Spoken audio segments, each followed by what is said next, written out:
Туғандар, алгач эле срочный жаңылыктардан баштайлы туғандар. Жумуш издеп жүрсөңүздөр, требуется менеджер миграционный центр. Новокузнецкий метросунда миграционный центрге менеджер керек экен. Иш графиги саат 10-дон баштап 19-га чейин. Толук маалымат ушул номерлерге кайрыласыздар. Опыттын кереги жок дейт. Андан сырткары машина усталары, шиномонтажда иштемдеген жигиттер, сиздер үчүн дагы вакансиялар бар, жумуш орундары бар. Ал боюнча ушул видеодогу номерлерге кайрыласыздар, чалып барсаңыздар болот, билип. Ассаламу алейкум, урматтуу Москвада мекендештер, амансыздарбы? Сиздер менен кайрадан эле Москва бар тугандар. Иш күнү, андыктан четверг иш күнүңүздөр ийгиликтүү улансын тугандар. Сиздерге кечеги трудовой договор боюнча чыгарылган видеону өтө жакшы просмотр болду, лайктар да жакшы болду. Андыктан колдоо көрсөткөн биздин тугандарга низкий поклон. Дайыма ушундай биздин керектүү маалыматтарга лайк басып, туган уруктардын, жакындардын арасында бөлүшүп кое бериңиздер, себеби биздин мигрант тугандарга, мекендештерге жардам боло берет. Андыктан негизи эле ушул видеого да лайк басып кетсеңиздер болот. Анан кечеги биздин Москва деген Telegram каналда бир адам жаза кетиптир, ошону дагы сиздерге түшүндүрө кетейин. Бул жерде жазыптыр, полиция только регистрация текшерет, анын милдети ошол. Кичине законду билип койгон жакшы өзү. Трудовой договор текшергенге акысы жок. Сахарованы да текшергенге акысы жок. Аларды текшере турган органы бар. Регистрацияларды эле таза алып жүрсөңөр болгону. Сахарова продление регистрация кылганда керек, анда да сураса дейт. Бир жагынан туура, бир жагынан бул нерсени тактап кетиш керек тугандар. Мына кече сиздерге чыгарган баягы кайрылуу боюнча ошол полиция кызматкерлери ошол жигиттерди кармап кетишти, текшерген алып кетти, трудовой жок экен, андан ары эмне болот деген суроолор боюнча бүгүн ошол баягы номердеги жигит жазды, Сахаровага алып кетиптир. Негизи эле ошол спецприемник алып барып, ошол жерде соту болуп, ошол жерде кармалат. Ал жерден чыгарып алыштын бирден бир жолу обжалование кылыш керек. Аны дагы ошол дасыккан юристтер аркылуу обжалование кылса болот тугандар. Анан мынабы маселе боюнча только регистрацияны текшерет деген полиция кызматкерлери регистрацияны, башка документтерди, адамдардын кийимдерин, буюмдарын, сумкаларын, башкаларын текшергенге акысы бар. Өзүңүздөр билесиздер. Андыктан негизи эле мындай талаша турган законду биле турган болсоңуздар, талашсаңыздар болот. Бирок ошол эле мезгилде ошол законду биринчиден дадыл билиш керек, экинчиден дадыл орусча сүйлөш керек, үчүнчүдөн дадыл ошол берген жоопторго так жооп бериш керек. Андыктан негизи эле талашамын десеңиздер, өтө аларды жеңиш дагы закон боюнча, мыйзам боюнча бирдеке деш дагы кыйын. Себеби өзүңүздөр билесиздер, ала сиздерге катуу сүйлөбөй эле, хорошо сеники туура деп туруп отделенияга барып, сизге каалагандай претензия менен, каалагандай мыйзам бузууну сизге жүктөп коюшу мүмкүн.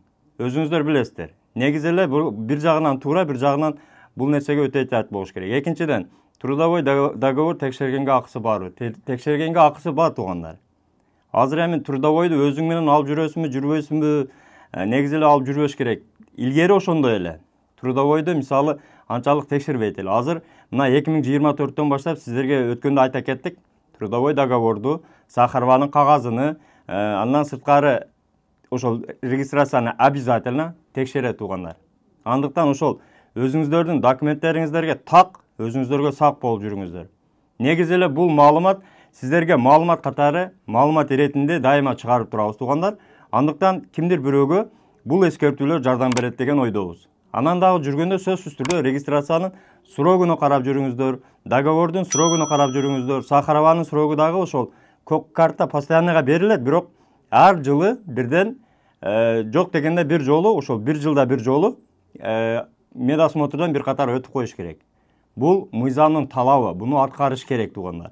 Эгерде булар бузулган болсо, сөзсүз түрдө сиздерди полиция токтоткон болсо, текшергенге дагы акысы бар, алып барып отделенияда кармаганга дагы акысы бар. Ошол жерде сиздерге штраф салып, соттоп, выдворение кылган дагы акысы бар. Андыктан булар менен талашыш өтө эле кыйын. Анан эскертүү боюнча дагы айта кетели туган. Ассаламу алейкум жамаат. Ушул номер машинада Рязанский проспекти. Жигитибиз каза болуп калыптыр Кыргызстанга. Кыргыз бала. Жүргүзгөн бойдон уктап калыптыр ичинде. Жакта. Группага таратып коюңуздар. Кече бизде дагы бир мекендешибиз мигрант жигит дагы каза болуп калыптыр. Ошол эле баягы таксиде калып, айнектерин жаап, эшиктерин жаап, скорее всего уланганбы же көп иштеп баягыда чарчагандан эми бир эле Кудайга белгилүү ал жагы. Себеби ажал ар нерсени себеп кылып алат. Ошол себеп болуп машинанын ичинде жан бериптир. Каза болуп калыптыр туугандар. Негизи эле ушуну дагы такси группаларга, машина мингендерге эскертүү катары дагы айта кетели. Эгерде чарчасаңыздар, ошол чарчаган жерде уктай турган болсоңуздар, кичине айнекти ачып, кичине болсо дагы айнекти ачып коюңуздар туугандар. Таза аба болуп туруп, себеби угарный газ менен газды алып калышы мүмкүн, дымды алып калышы мүмкүн, ушундай окуялар болушу мүмкүн да, адамдын организми чыдабай ошондой жаман окуялар болуп калышы мүмкүн туугандар. Андыктан ушундай маалыматтар менен такси группалар менен бөлүшүп коюңуздар. Анан таксисттер колдон келишинче ошол ар бир өзүңүздөрдүн группаңыздар бар. Бири-бириңизден анча-мынча АКдан, УКдан кабар алып туруңуздар. Кандай иш болуп атат, эмне болуп атат, сос болуп атабы, кимди алып кетип атасың, анча-мынча группада ошол группаны кызытып туруңуздар дегендей. Себеби ушундай окуялар балким сиздердин себебиңиздер менен ошол ажалга кичине болсо да тоскоолдук болуп калышы мүмкүн. Эми ажалда бирдекеде болбойт, любой жерден келиши мүмкүн, бирок ошентсе дагы мынабы акыркы күндөрү мына уже экинчи случай машинанын ичинде калып бул эми өтө мындай анда санда бир болуучу окуя да туугандар. Анда санда мисалы 100 адам, 1000 адам, миллион адамдан ушундай бир окуя болуп калат экен да. Ошого кандайдыр бир себеп болуп маалыматтарды таркатып турсак, балким бири-бирибизге поддержка кылып, кичине болсо дагы жакшы иштеп мекенге эсен-аман кайтканыбызга жардам болот туугандар. Андыктан аянбай эле группаларга, тууган уруктарга ушундай маалыматтарды бөлүшүп кое бериңиздер туугандар.